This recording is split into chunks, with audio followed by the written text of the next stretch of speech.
Welcome to the human side of MarTech with our guest, Thomas Mercier, co-founder and consultant at Spark Worldwide. In this episode, we'll discuss why vendors should lead with the problem they solve and how this can lead to better collaboration. Lead with the problem you can solve, not the product you can sell. Be transparent about what you actually do. I don't want to hear buzzwords. There's no AI-powered synergy here or there or vague claims. Tell me what your product does. What it doesn't do. That's okay, because if you only tell me what it does, that's where you start raising some, red flags. You do everything. It's like when you go to a restaurant and they do Italian and Japanese and Chinese and Indian. Yeah. So tell me what your product does, what it doesn't do, and we'll make it work. There's a rare breed of person in this industry who's actually sat on every side of the table. They've been the vendor pitching, the agency buying, the brand deciding, and the publisher trying to make it all work. Today's guest is Thomas Mercier, and he's one of those people. But what makes Thomas really interesting isn't just his resume, it's how he thinks about the business. He cares about things that most people don't talk about enough. Ethics, sustainability, trust, and whether the relationship between buyer and seller actually means anything anymore. We dive into some uncomfortable truths, like how loyalty has become a data game instead of an actual relationship, how sustainability and carbon footprint should matter in your vendor decisions, and what sellers are still getting wrong when they walk into a room trying to pitch you their solution instead of understanding your problem. If you're buying technology, if you're selling it, or if you're just trying to figure out how to build real partnerships in a space that's increasingly transactional, this one's worth your time. This is the human side of MarTech.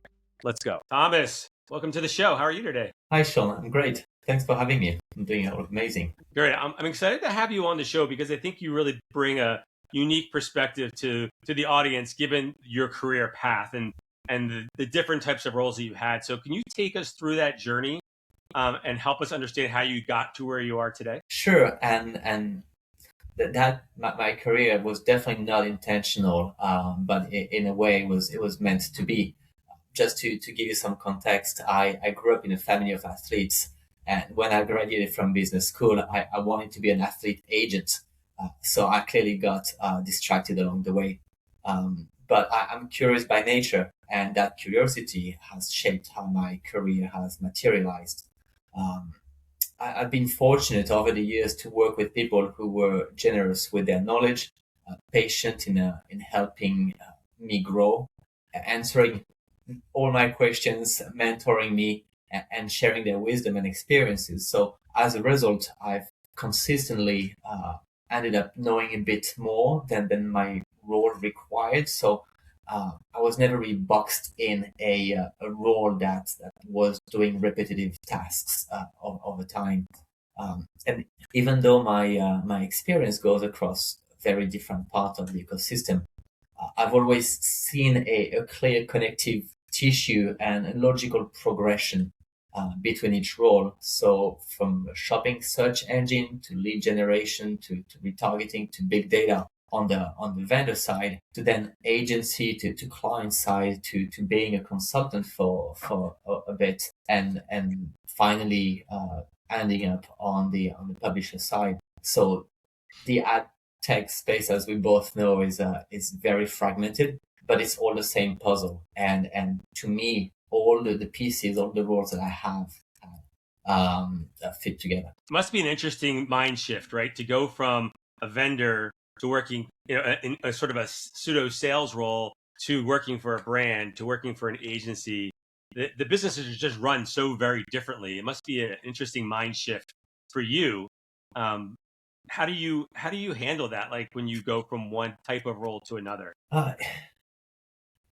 When I started my career, I was on the account management side of things, and I always liked to put myself into my client's shoe. How would I do that if I were you?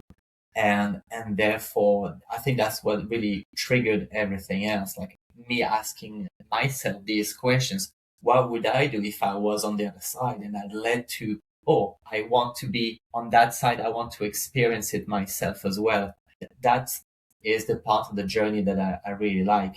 It's about asking myself these questions. Like, I don't understand where this person is coming from. So I'm going to ask all the questions I can.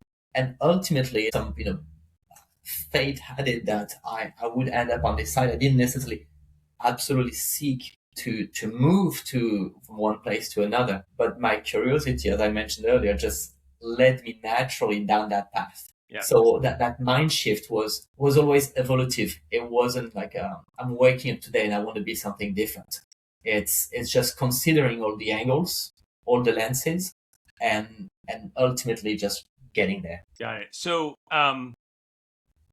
in the same context, you went from being a client strategist at Quantcast, right, to which was essentially selling to brands, to sitting on the brand side at Activision, right? So what was the biggest thing you got wrong about buyers when you were on the vendor side? So the biggest thing that I got wrong was assuming that the client had everything figured out. Maybe I oversimplified what was happening on their side, and I didn't fully appreciate the operational and organizational complexity that they were navigating through, like the mazes that they had to go through on their end.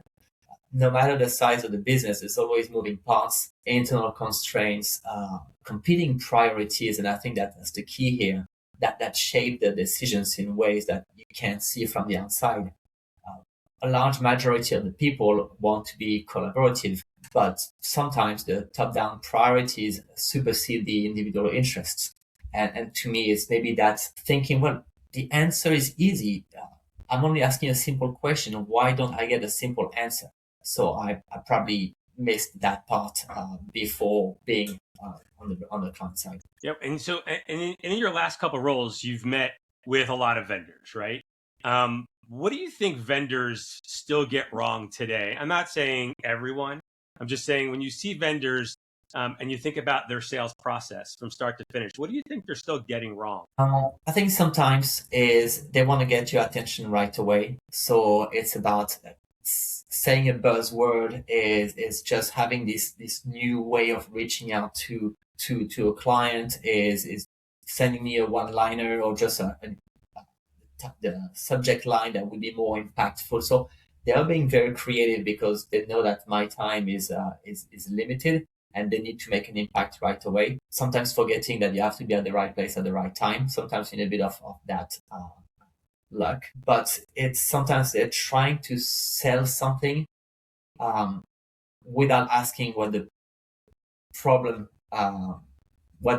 is on my end. What do I want to solve? So instead of letting me go through a PowerPoint presentation and tell me about what they do, what they sell, I'm more interested about the problem they can solve than what they can sell. I'm not interested about the entire presentation. I'm not going to retain all the information, but I'm interested in some snippets of what they have to offer. So what I'm hearing is creating relevancy, right? Because I think the seller really needs to understand the mindset of the buyer and make sure that what they're talking about is relevant, right? Otherwise, it's not going to resonate, and they're going to feel like they're just being talked at rather than talked to. We used to call that solution selling when back in my Yahoo days, 25 years ago. But I see less of solution selling today because there's such a competition for getting people's attention, and then once you have it, making sure you basically say everything you need to say right away because you're afraid you might not get that next opportunity. And I think maybe salespeople need to take a step back and be more patient. And it's easy to say, right? Because they also have people breathing down their necks to hit certain goals. So, but the good ones, I think, find that balance and really focus on the relationship of people, right? This is about the fact that there's humans behind the software or the technology that have to ultimately use it. So you're building a relationship with a person, not with technology necessarily. So I want to shift a little bit.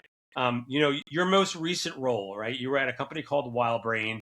It's in the publisher space, but I think what makes it unique is that it was solely focused on kids and family media, right? Talking about YouTube, gaming, CTV, that sort of stuff, but really family oriented.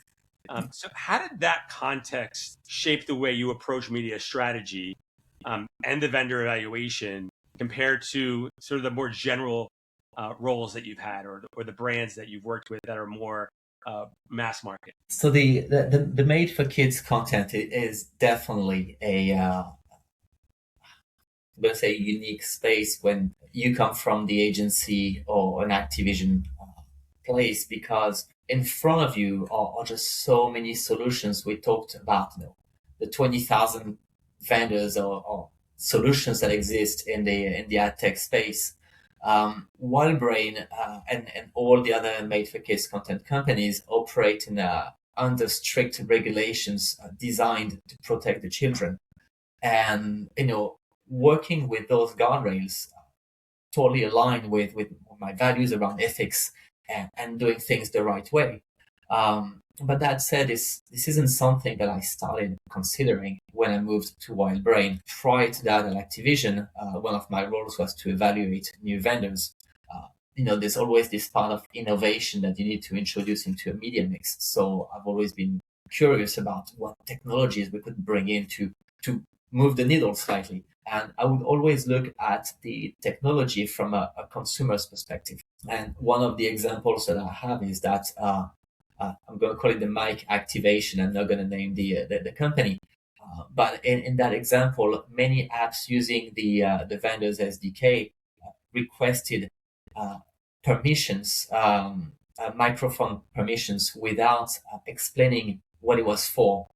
At the end of the day, it was for TV ad recognition. It was to build user segments, not for voice capture. So that was compliant with the regulations. There was never a official or a public ruling that they violated any GDPR regulations. But what it did, it triggered scrutiny from the consumers. Without going too much into the details, under GDPR, all the microphone-based data collection requires explicit, informed consent, clear explanation of the purpose, and no vague, no bundled permission, so no fine prints, at the back of 20 pages. So the fact that it triggered that scrutiny and that the consumers could wonder, why was I targeted by that ad? What did I do? To me, it didn't feel right, because it just wasn't the only.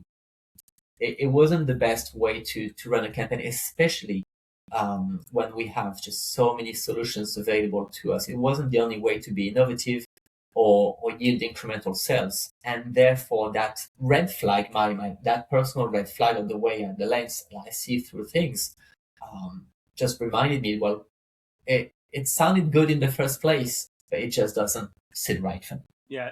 So we're really leaning into like the ethics, right? Ethics versus legality. And I know that the ethics piece for you is really important. And you've posted a lot about it. When you look at our industry as a whole, when I say our industry, I'm talking about, we'll call it programmatic advertising or just digital advertising. Do you see challenges when it comes to ethics across the board? Like, do you see certain companies doing things that are questionable, that maybe aren't illegal?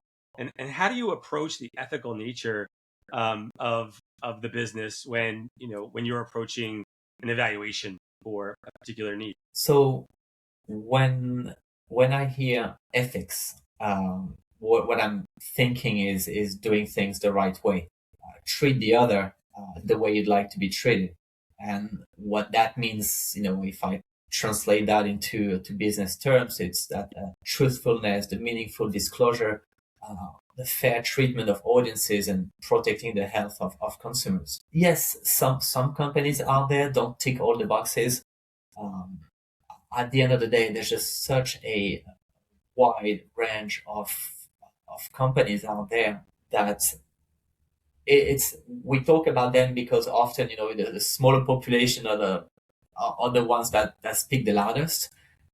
But I think the space has been different, has improved, has evolved over the past 15 years, where probably when you and I started in programmatic, it was a bit the Wild West and people were doing a bit anything they wanted. But since the rise of regulations, and we talked about the children's space with COPA and CARU regulation, GDPR, to protect the consumers, like a lot of this is filtering through.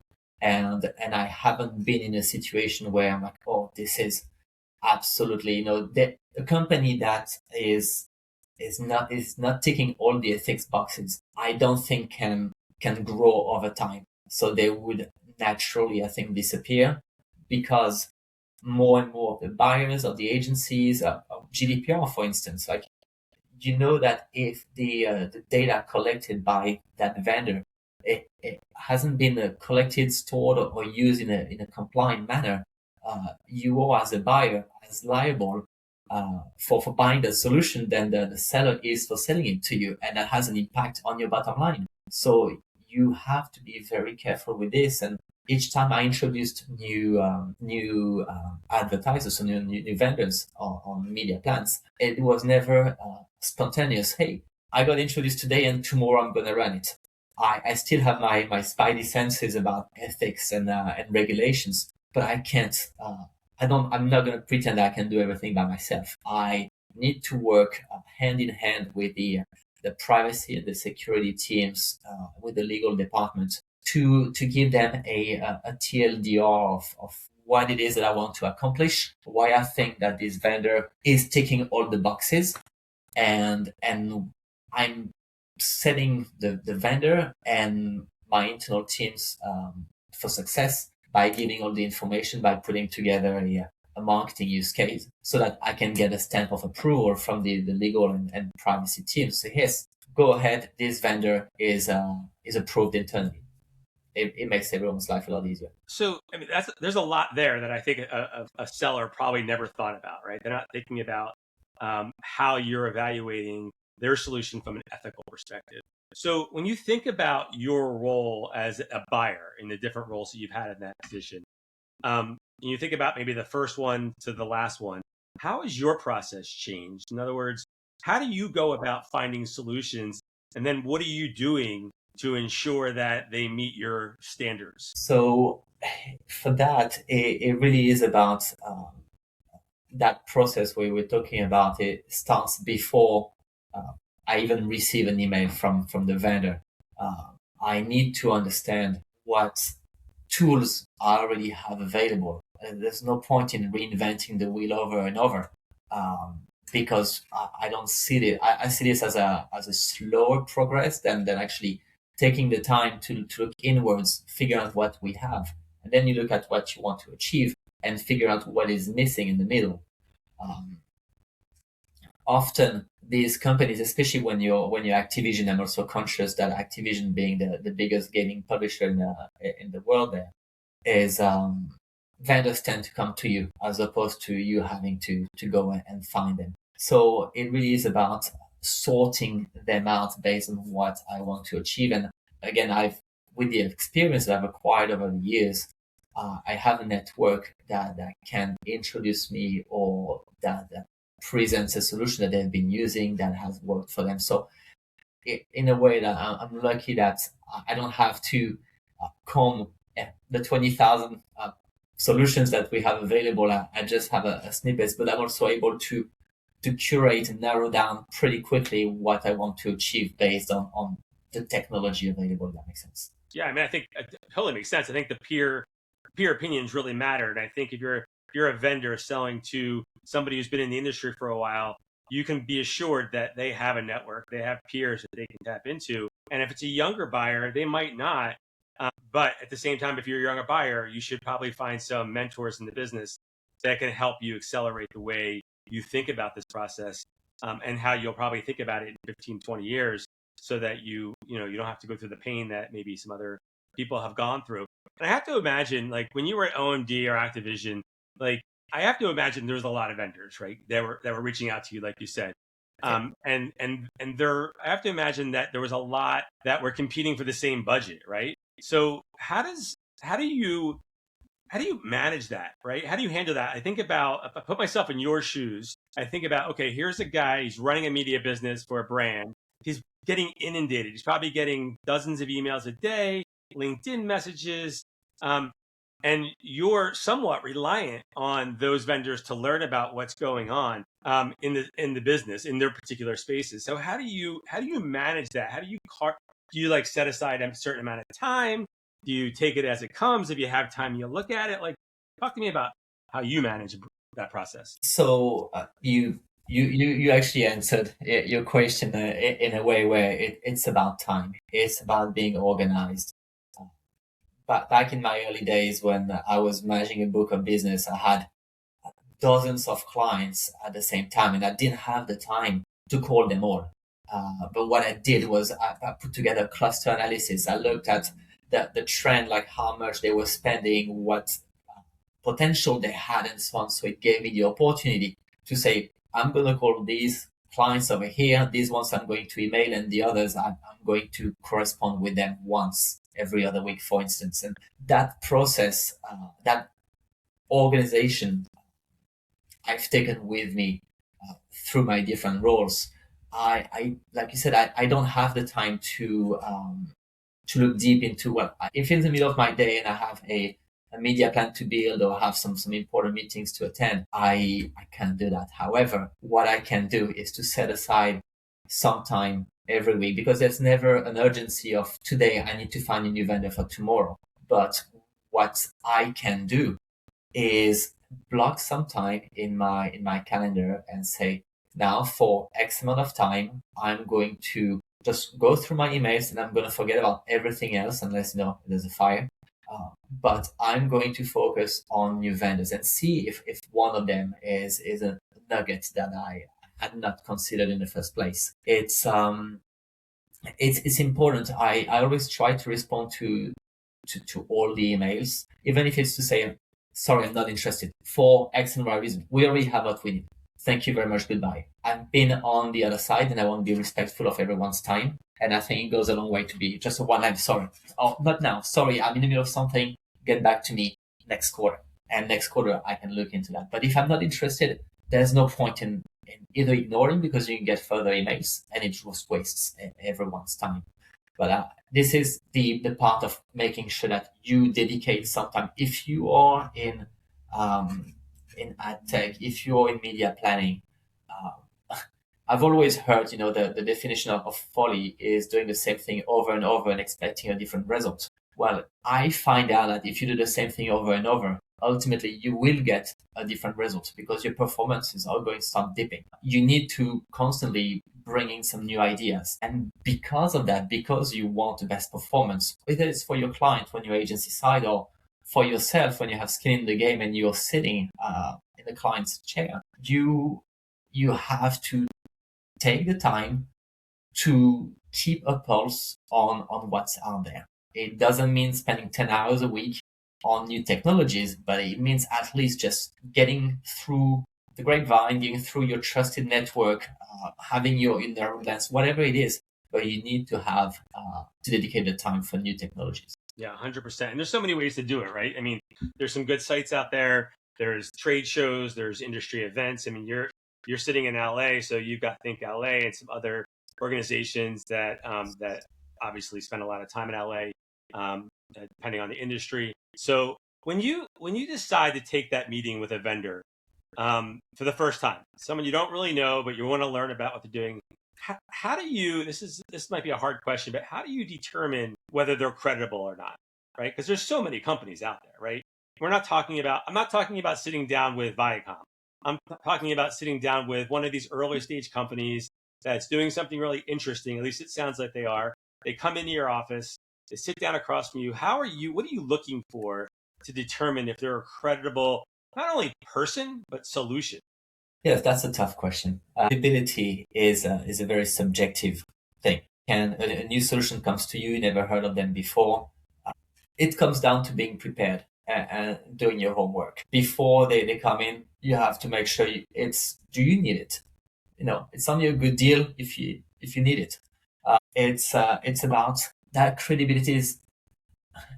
I think when we think about credibility, when we talk about credibility, you're always looking at the other side. Hey, I want you to be credible. I want you to just show me how credible you can be.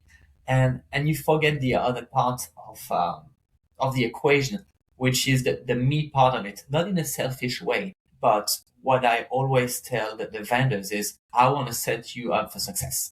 If we're going to have a meaningful conversation, I am aware that I need to tell you what my problem is, what my expectations are. And I'm going to ask you all the questions I need to ask you. It's not about grilling you and making you look bad. It's about making sure I get, not only I share with you everything that I can, and I open the door so that you feel like you can ask me any question you need to ask me, so that you can come up with the best possible recommendation, and you don't have to walk me through these 50 slides, but maybe 10. It goes both, the credibility goes both ways. You open the door because it's not fair for me to expect to hear exactly what I want to hear if I don't share everything that I need to hear. Or yeah, I don't know if that makes sense. It really is about, it's a two-way communication. It 100% makes sense. And I think that so many buyers that are, if you're listening,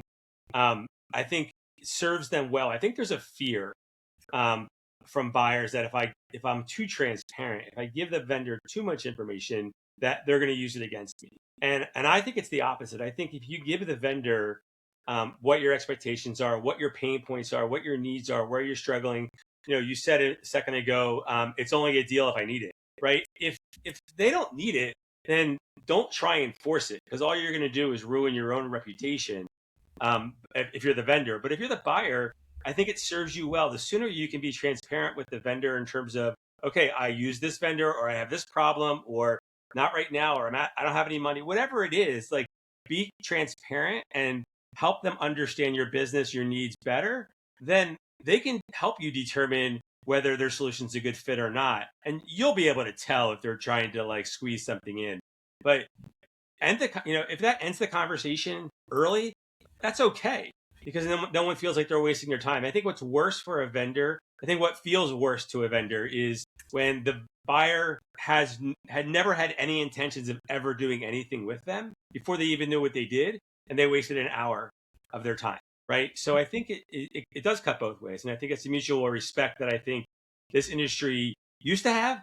And I think we need to get back to that, because I think it will serve everyone well. Because look, it's changing fast, and there's a lot of new technologies out there. And if we can't work together, then it's just going to make everyone's job more difficult. Yeah. And like you said, if it's credibility, right? If they use the information I give it against me, then that's when a red flag is raised. But I share as much as I can so that we can save time. And again, if I'm testing something, it's in my interest that new solution works. Therefore, it's in my interest to share as much as I can. If I'm going to put $200 on a new solution, we all know it's not going to work. We need scale. I need to share tentpole events. It needs to be included in the bigger picture. And I can't expect the vendor to know what the bigger picture is if I don't share it with them in the first place. Not fair to ask for transparency and trust from the other side if you're not transparent and trustful yourself. 100%. Well said.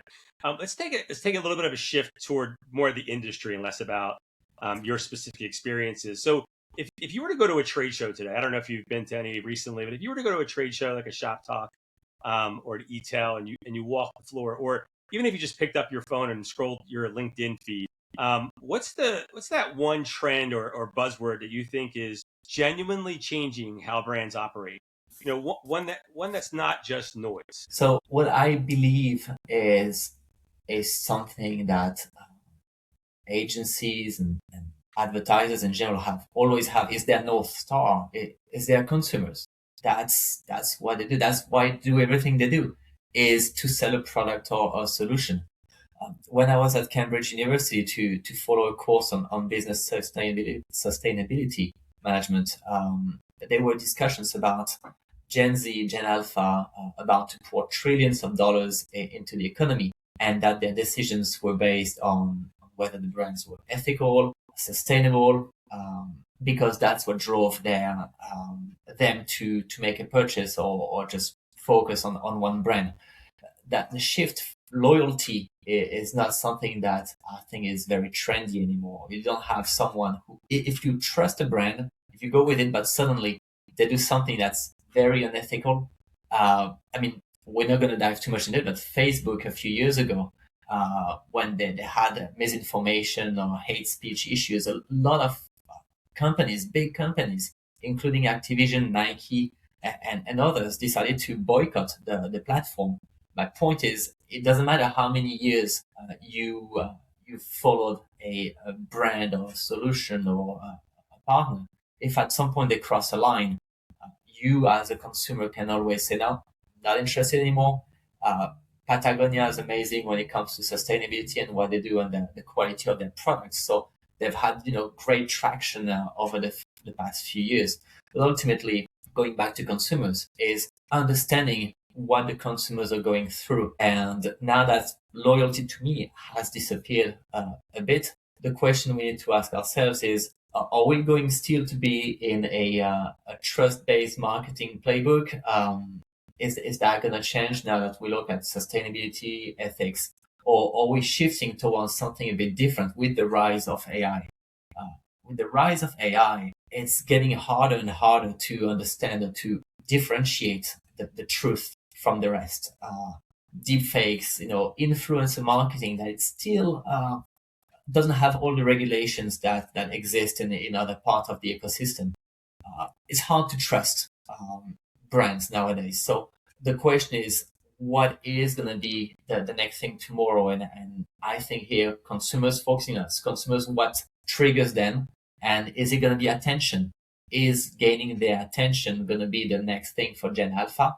Who knows? So that's what I think is a trend topic, what should always be a trend topic, because that's your North Star. It's interesting. The loyalty piece, I think, is an interesting topic because you see there's lots of loyalty programs, lots of loyalty software.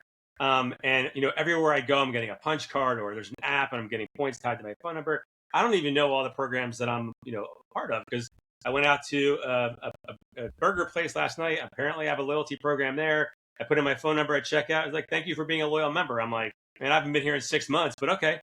So loyalty, I feel like, doesn't have the same weight that it used to have, right? When I had a loyalty, if I was a loyalty member of a particular brand or retailer, it meant something, right? And I think about credit cards, right? Like and airline miles, like Yes. those probably still have the most weight, and I feel like that's even declined a little bit. And I want you to elaborate on this, because I think what you're saying is loyalty means something different or looks different to people of my generation, your generation, to my children's generation. Like the way they think about loyalty might be a little bit different. Is that a fair way to state it? I think so. And you talked about it, like before you knew you were loyal, you could, in a way, like with brands, like you knew you had your 3 brands that you really liked and you would always go there. And now someone tells you, oh, thank you for being a loyal customer, when you had no idea you had gone there in the first place, because we leverage data, and data says we leave a trail behind us with all this digital age that we live in. And it's not so much about your loyalty is not the primary focus. Your pathways, regardless of what decides which path you take, of which burger place you went to last night. You didn't go to burger place saying, oh, I have a card with them, we're going to go there. It just happened to be that place for the reasons that you chose, the people you were with, the location of that place, whatever it may be, or their menu, but not because you had this punch card with them. Yeah. I think it's a really good point, is that brands and businesses shouldn't just assume that because I'm a loyalty member that I'm gonna come to their business more often. It's got to be a better experience. Like, I need to want to come there. And in some ways, I think of loyalty, it gets wasted a lot, right? Loyalty programs. Like a great example is where I get my hair cut. I go there because I like the girl that cuts my hair, and she does a really good job. And she gives me a punch card every time I'm there, and she gives me a stamp or whatever. And I'm like, it's not like I'm not going to come back. Like, I'm coming back because I like the way you cut my hair. So I think loyalty programs, maybe they're just too generic. Maybe they just need to be thought through a little bit more. Yeah, or even like the example you shared. Like, I'm not very good at hairdresser. I don't go a lot. But my point here is you don't have 10 different hairdressers that you can go to. So in that case, maybe loyalty is more still a thing. But when you have to go to a burger joint or an option for dinner, then you have dozens of choices, which isn't the case when you're looking at a hairdresser or where you service your car, that kind of thing, because you only have, 1, 2 choices and that's it. So you stick to it. Yeah. I think the other thing too, on loyalty is, with the emergence of direct to consumer brands, and every time you go to one, you get a pop up, give me your phone number, give me your email, and get a discount. And then all of a sudden they enroll you in your loyalty program. But it's like, I'm not really loyal to the brand. I bought from you one time, right? And I have all these other choices. And it's really about, do I like the quality of your product? You've got to win me over on the product itself, not your loyalty program. And I want to dovetail that into the word sustainability, right? Because you talk about that a lot, and you talk about that almost in context with loyalty, even though they're different. What does sustainability mean? When I hear sustainability in advertising or sustainability in marketing, what does that mean? Because I think of sustainability, I'm thinking about recycling, right? So what does that really mean to you and to the business? What we don't really know is, or what we assume is that I can do, I can be online, I can work with any vendor. The only thing I do or we do is buying squares and rectangles on a digital screen.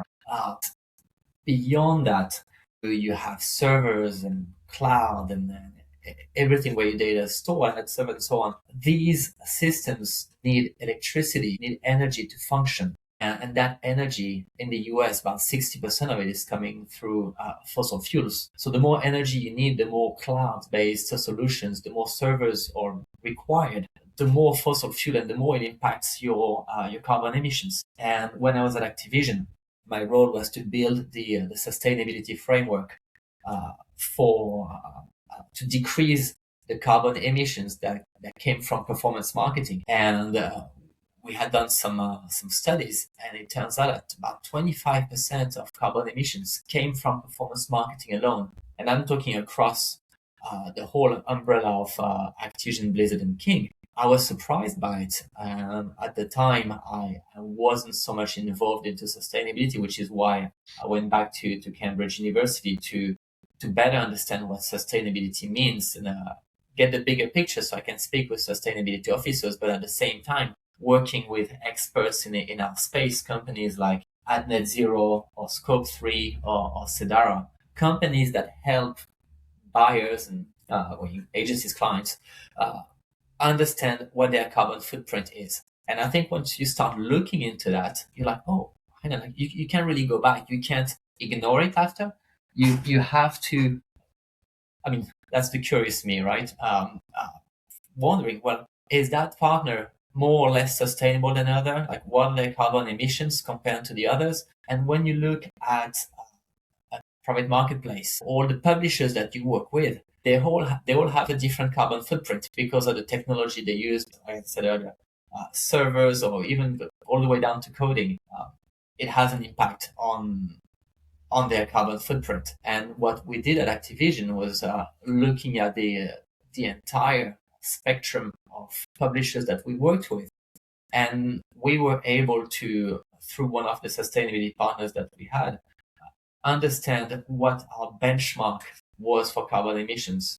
And simply put, we removed all those that were high emissions and were in the red, essentially.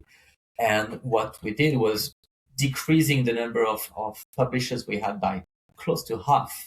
What it did, it decreased the carbon footprint, what we could measure at least, by about 30%, which was insane because it was a simple optimization that we had not considered in the first place. And that had a dramatic impact on the carbon emissions of our performance marketing campaign. Now, what I was tasked to do was to make sure that these green optimizations didn't have any impact on the bottom line, because we all everyone needs to pay the rent, mm-hmm.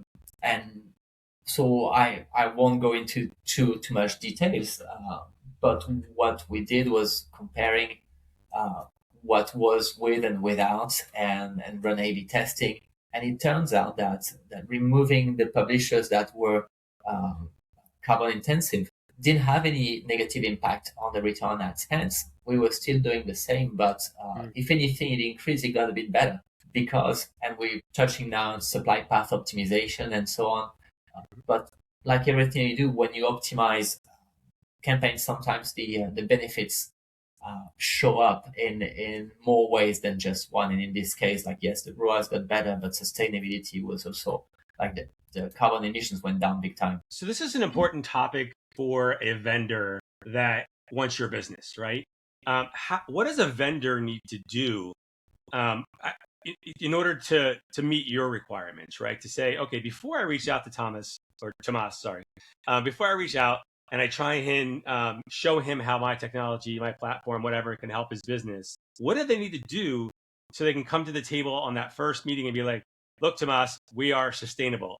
Like, is there like a credibility, a report that they can get a score on? Like, what's out there for the vendors? So there are different partners that they can work with to establish and measure their own carbon footprint.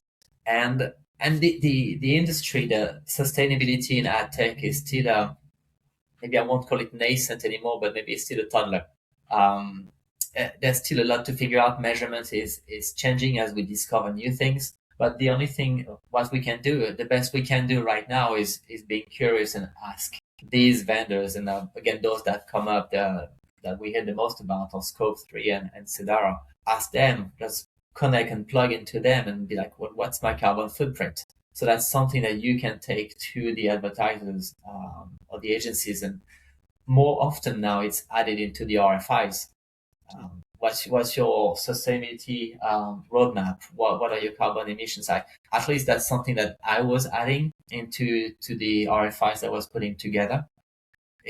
Again, like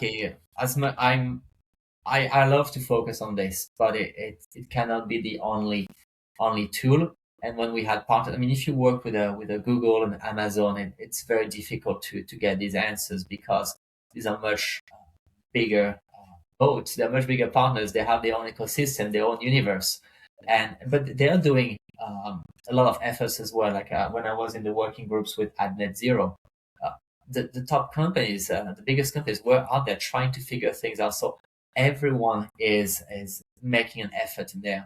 So it's a collaborative, it's a collective effort. But not everyone have the same objectives and ways to reach that goal. And when you take a bigger companies like Google, yes, they have their own departments looking into that. But when you're that smaller publisher, the best you can do is connect, measure your own carbon footprints in the best way you can. With these external partners, you don't need to have a department internally to do that for yourself. Plug into them, and then because to me, as a buyer, at equal benefits, if I see two vendors that offer pretty much the same solution and that take me where I want to be, that sustainability part, the Thomas lens, is going to look at this and be like, hey, these are more sustainable than the others, therefore I'm going to pick that one. So that could be the difference between winning an RFP and losing it at equal benefits. That's some great advice, because you're right, because there's so much similarity out there that this could be that one differentiation that no one thinks about because it doesn't have necessarily an impact on the product in terms of how it gets used. So where are you at personally on AI these days? I mean, I know it's a term that gets thrown around, and some of it's legitimate, some of it's not. But how were you using AI in your previous role, and how are you using it now? I mean, we have the big names out there. I don't think I'm very different from people. What I do is I barely use a Google search anymore. You know, this is so to 2024, right? What I do these days is Copilot a lot. I use that tool a lot for my everyday. Whether it's refining something I want to say, whether it's looking deeper into something. Making sure I ask the right questions.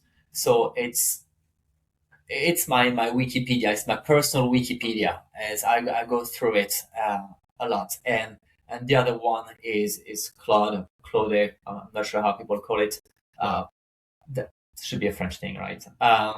where this is more for data analysis presentation. I mean, what the tool is doing is amazing. Like more recently, I put together a presentation based on a brief that I created, and I wanted to test it. And I included a bunch of data that I got from different sources and explained this is what I want to achieve. And I got all the slides within minutes, and then it just took myself to tweak things here and there, just adjust what I add the Thomas part to it. But yeah, I'm limited to these two right now because there's only so much time in my days. But they get me where I want to be. Yeah, no, certainly can make your day more efficient, but can certainly make it longer if you go down a deep hole, like I'm sure a lot of us have. Okay, just a couple of last questions. If you could sit down with if you had to give advice to a sales rep that's coming in for a meeting, what's that one piece of advice you would give them today, based on all your experiences and the way that you think about this? A couple of points come to mind here. So to me, and I think we scratched the surface earlier, is, if I can put it in a more eloquent way, is lead with the problem you can solve, not the product you can sell. That, to me, is probably the takeaway from it. That's perfect. The other point is be transparent about what you actually do. I don't want to hear buzzwords. There's no AI-powered synergy here or there, or vague claims. Tell me what your product does, what it doesn't do.